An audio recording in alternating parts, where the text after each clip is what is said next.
those persons and those lives are touched and just make it better for them. What are the statistics like for persons living with disabilities in the Bahamas? Well, the 2010 census said that there are 10,500 persons with disabilities living in the Bahamas, but the World Health Organization suggests that 15% of every population has some form of disability, so which means we should have around 30 to 40,000 persons in the Bahamas who have some form of disability. And are there still any challenges for disabled persons in this country? Oh, there's a number of challenges for disabled persons, but first thing we have to do is we have to sensitize the public and know how to deal with them. Of course, parking is a major issue because people are very insensitive don't obey the parking rules. And also, in some cases, training and opportunity for job placement still becomes a challenge. But like I said, we're working steadfast to try and make life a bit easier for those persons. Kendrick, thank you so much for joining us here on the Morning Edition, and best of luck to you. Thank you, too. Environmentalists are asking for persons to respect the closed grouper season, which runs from December 1st to February 28th to prevent extinction of the Bahamian delicacy. The Nassau grouper is just shy of being extinct, that according to a new report from the International Union for Conservation of Nature, which states that the Nassau grouper is now a critically endangered species. The report was posted on the Facebook page of the Bahamas Reef Environment Education Foundation. There was also a photo on the Bahamas National Trust Facebook page reading, "Nassau grouper season begins on December 1st. Let them reproduce so we will have Nassau grouper in the future." And as you know, Charles Fisher is on vacation these days, but it would appear that he is still waking up early. Let's see what he is up to on the next side of the break. Charles Fisher just won't relax while he's on vacation. He is up early again, but this time baking pastries. Take a look. Name it, he bakes it, from rolls to breads. William Stiles is up early to make sure his customers get their tasty oven favorites. His day starts no later than 4:30 a.m. I've been doing that for a good many years, 36 years, I would say. It seems that at times, you feel like, I'm not feeling getting up, but once it's in you, you have to do it if you want to survive in this well. Some days I could go all day, but I pace myself now. I come in at that time, I told you, 4:45, 5, and then I go in between. Once I didn't do like around 12, I go home and relax and come back and close out. And how did he get started doing the tasty treats? Mary Knapp was my teacher at the time. She get me to go in it. I didn't like it at first, but then I achieved, I love it because it's a passion for me. You be able to cook, bake, and do all of that under one thing. He has baked in some of the major hotels in New Providence and Grand Bahama since 1976. He started his own business, not bread alone. Well, after doing it so much for people for so long, you decide you got to try it for yourself. Since you have all the ideas in your head, I think God gave me a vision to do my own thing. And his words of advice for those wanting to start their own business in this line of work. It is hard, but if you love it and have a passion for it, then it becomes enjoyable. His specialty, the cheesy bread, done his way. I'm going to lap this like that, you get me? Like when you plaiting hair, okay? Plait that like that. Put that in there, in that pan. Now I have to keep the cheese in the fridge because if you don't, as you notice, it's pretty hard in here, right guys? So I'm gonna get the cheese. A couple of seconds here, I'm gonna get the cheese. Of course, I already grated it because you won't be ahead of the game, okay? Now, as you can see, you see what I'm gonna do. I'm gonna put that cheese like finishing, that's what it looked like as a finishing product. Well, there's a saying, there's proof in the pudding. Well, there's proof, there's taste in this cheesy bread. For the ZS News Network, I'm Charles Fisher. Thanks, Fisher. Fathers play an important role in their daughters' lives, and St. John's College's Parent-Teacher Association presented Butterfly Kisses to show fathers that their daughters need them to be their hero. Catherine Gomez reports.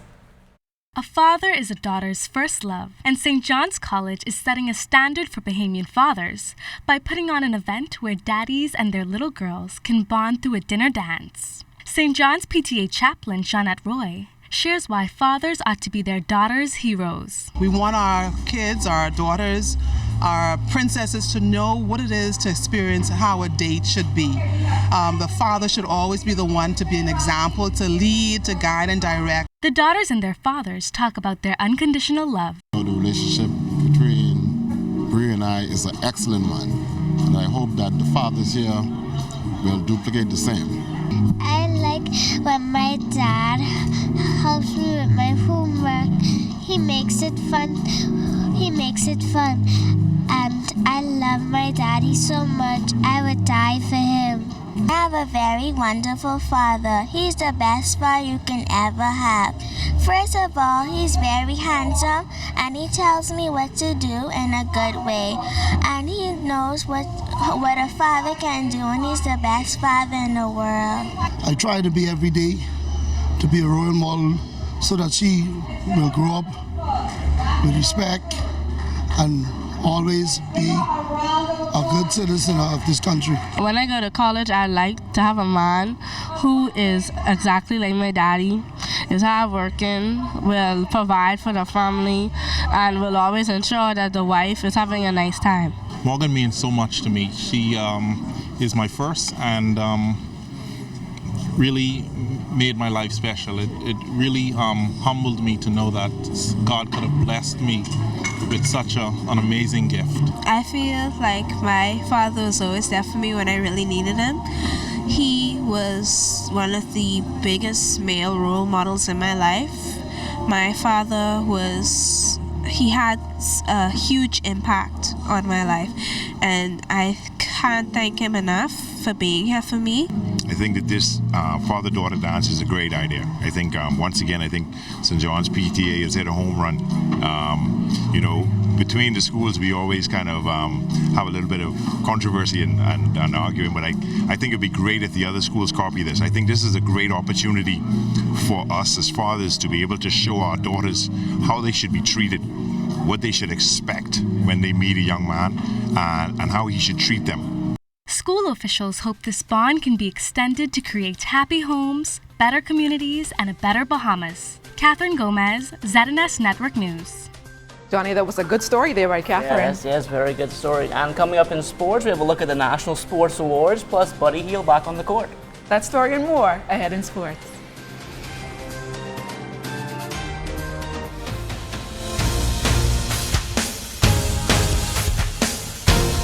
Welcome to sports, everybody. The National Sports Awards banquet held over the weekend at Super Clubs Breezes. The Olympic Committee Award that went to swimmer Joanna Evans, who's had another dominant 2018, and her domination continued over the weekend with several wins and NCAA cuts for the Texas Longhorns. That was at their Hall of Fame Invitational. Accepting the award on Joanna's behalf was Secretary of the Bahamas Aquatics Federation, Rochelle Bastian. Joanna has us on the world stage. She just recently, in the last night, actually swam the fastest time in college swimming for the 500 free. So she's really making us very proud. 2018, how do you think it went overall for swimming and aquatics? Aquatics did very, very well. We're super proud of our water polo team. They did something that's never been done yet. They won the Carifta, they won CC-CAN, and now they're vying for a spot at the Pan Am Games. Swimming, of course, has won the last 4 out of 5 Cariftas. So we're super, super excited. We've sent swimmers to CAC Games and to Youth Olympics. The National Athletics School of the Year award that went to the Tabernacle Baptist Falcons from Grand Bahama. Accepting the award was acting principal Edward Johnson. This is an incredible award to see such a culmination of hard work by the coaches and staff of Tabernacle Academy. They put in a lot of work over the last 20 years. We're trying to build programs, not just teams. And to see it culminate like this is almost like a dream come true. Words can't describe it.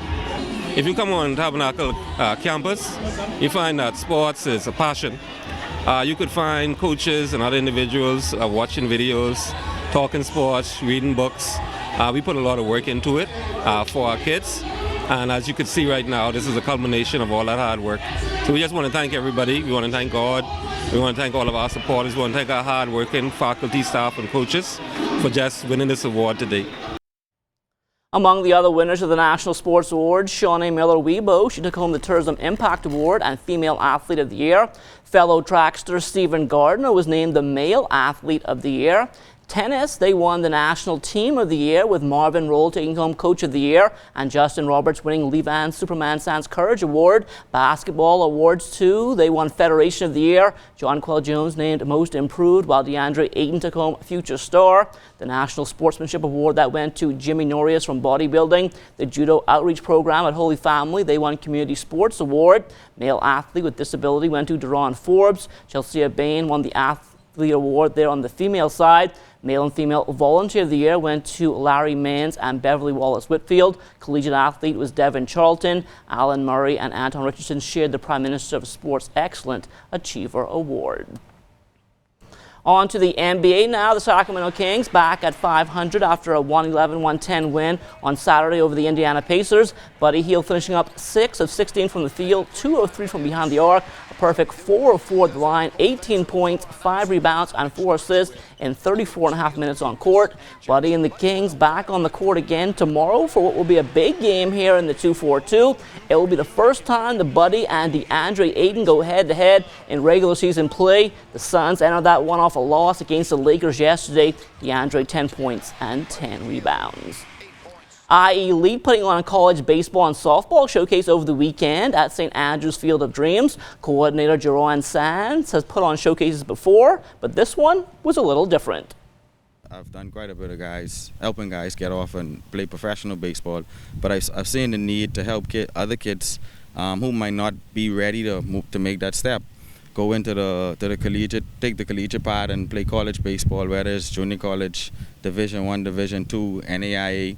I feel like it's a place for everybody here in the Bahamas that plays baseball. So, you know, we decided to kind of have another department, a college recruitment, you know, to kind of get more guys involved so that kid doesn't feel left out and feels like, oh, well, you know, no one is really checking. You know, so we try to do something to help everybody.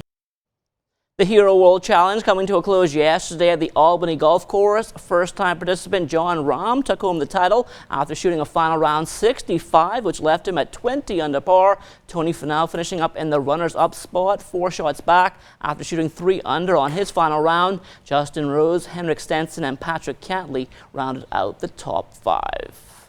And that will do it for Sports in the Morning Report. Stay tuned, there's more to come after the break.